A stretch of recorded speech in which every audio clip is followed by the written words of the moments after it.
আসসালামু আলাইকুম। আমার নাম মিষ্টি ইসলাম। আমি ঠাকুরগাঁও থেকে এসেছি। আমার বয়স 24।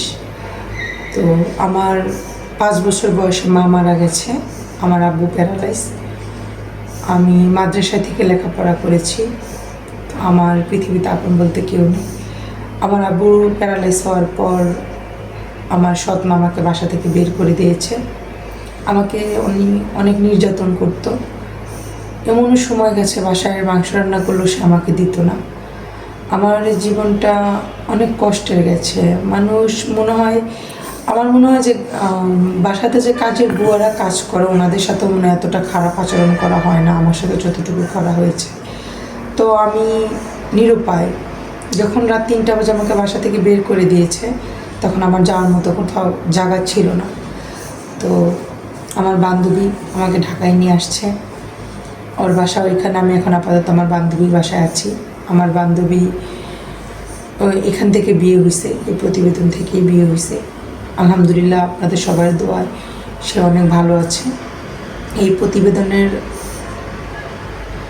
ঠিকানাটা সে আমাকে দিয়েছে, সে এখানে আমাকে নিয়ে এসেছে। তো আমি চাইছি যে আমার বান্ধবী যেমন আপনাদের দোয়ায় বা এই প্রতিবেদনের উসিলায় ভালো একজন স্বামী পেয়েছে, ভালো একজন সংসার পেয়েছে ভালো, তো আমিও চাই এরকম একটা ভালো সংসার পেতে। তো কোনো ম্যাটার করে না। বয়স যেমনই হোক, 30-40 বছর বা 50 বছর হোক, আমি একজন ভালো মনের মানুষ চাই। বা 1-2 বাচ্চার বাবা হলেও কোনো সমস্যা নেই, কারণ আমি সৎমার ঘরে বড় হয়েছি। আমি বুঝি যে সৎমার কষ্টটা কী। তো আমিও চাই যে কোনো মা মরা সন্তানকে লালন পালন করে দেখিয়ে দিতে যে সৎ মাও মা হওয়া যায়।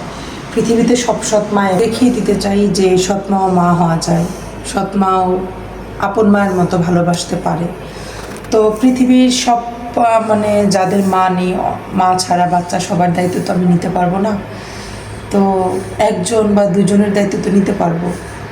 ওইটুকুই আমার আশা যে যদি কোনো ছেলের বাচ্চা আছে, ওয়াইফ নাই, আমার সমস্যা নয়, আমি বিয়ে করতে রাজি। পৃথিবীর